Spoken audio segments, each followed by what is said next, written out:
और इस वक्त हमारे पास आ रही है बड़ी खबर। सचिन तेंदुलकर को अस्पताल में भर्ती कराया गया है। उन्होंने खुद ट्वीट कर इस बात की जानकारी दी। दरअसल चंद दिन पहले ही सचिन कोरोना पॉजिटिव हुए थे, लेकिन अब यहां पर एक बेहद चिंताजनक खबर सामने आ रही है। अस्पताल में उन्हें एडमिट कराया गया है। साहिल जोशी हमारे संवाददाता से तमाम जानकारी के साथ हमारे साथ जुड़ गए हैं। साहिल, जब पहले सचिन का ट्वीट आया था उसमें उन्होंने लिखा था कि माइल्ड सिम्टम्स हैं, अब क्या एग्रेवेट हो गई है उनकी कंडीशन जिसकी वजह से अस्पताल ले जाना पड़ा है? देखिए, 5 दिन पहले सचिन तेंदुलकर कोविड पॉजिटिव हुए। ट्वीट करके ये जानकारी भी दी थी कि उनकी कोविड टेस्ट पॉजिटिव आई है। उसके बाद अस्पताल में चेकअप करने के लिए गए थे और थोड़ी सिम्टम्स उनको इसके चलते प्रिकॉशनरी मेजर पे उनको वहां पर एडमिट किया गया है। डॉक्टर से भी बात हुई है और उनका कहना है कि पैरामीटर सब ठीक है, उनको सांस लेने में ज्यादा तकलीफ नहीं हो रही है। तो ये प्रिकॉशनरी मेजर पे एडमिशन है और कोविड के सिचुएशन में ठीक काम कर रहे हैं। दरअसल ये जो नया स्ट्रेन है उसमें पहले 3-4 दिन काफी बुखार होता है और जैसे थोड़ी तकलीफ होती है और इसके चलते आप उनको वहां पर एडमिट कर दिया गया है। बहुत बहुत शुक्रिया इस तमाम जानकारी के लिए आपका। साहिल जोशी हमारे संवाददाता जानकारी देते कि एहतियातन सचिन को अस्पताल में भर्ती कराया गया है। पहले 3 से 4 दिन वो घर में ही आइसोलेट हुए थे, लेकिन अब उन्हें अस्पताल ले जाना पड़ा है। हालांकि उनके सिम्टम्स अभी भी माइल्ड बताए जा रहे हैं, लेकिन एहतियातन उन्हें अस्पताल ले जाया गया है और सभी टेस्ट किए जा रहे हैं। खुद ट्वीट करके सचिन ने इस बारे में जानकारी दी है।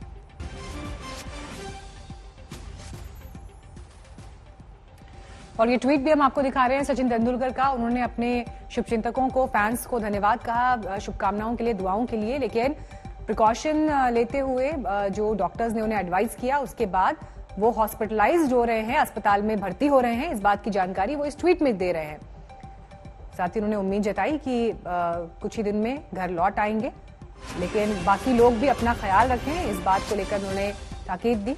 अस्पताल में सचिन तेंदुलकर को भर्ती किया गया है। आप इस बात से भी अंदाजा लगा सकते हैं कि देखिए जिस तरह से देश भर में कोरोना के केसेस बढ़ रहे हैं और दूसरी लहर जिसको लेकर बार बार डॉक्टर्स, मेडिकल एक्सपर्ट, साइंटिस्ट आगाह कर रहे थे, अभी उस स्थिति की तरफ हम सभी बढ़ रहे हैं। और ऐसे में जो बड़े बड़े लोग हैं, बड़ी हस्तियां हैं, आप देखिए वो भी कैसे इस बीमारी से अछूते नहीं हैं, वो भी इसकी चपेट में आ गए हैं।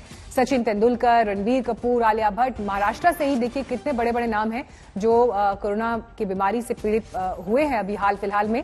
ऐसे में हर आम और खास व्यक्ति को ये ध्यान रखना होगा कि कोरोना की पहुंच कहीं तक भी हो सकती है।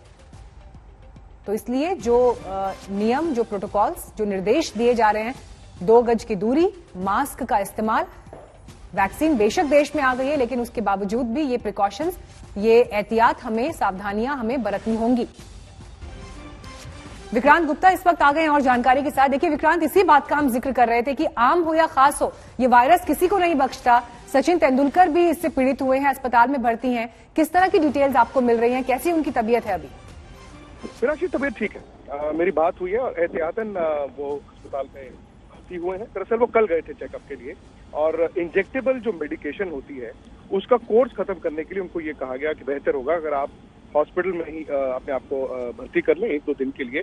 एक आपको मॉनिटर हम प्रॉपरली कर पाएंगे और जो इंजेक्टेबल मेडिकेशन है वो घर की बजाय अगर आप हॉस्पिटल में ही कर लें तो उसका कोर्स बेहतर होगा। तो मेरी बात हुई है, घबराने वाली कोई ऐसी बात नहीं है, एहतियातन ही कही है। लेकिन फिर वही बात है ना कि जब आपको दवा के लिए एडमिट होना था तो फिर उसके अलावा उनके पास और कोई चारा भी नहीं था। ठीक है, बहुत बहुत शुक्रिया विक्रांत इस तमाम जानकारी के लिए आपका।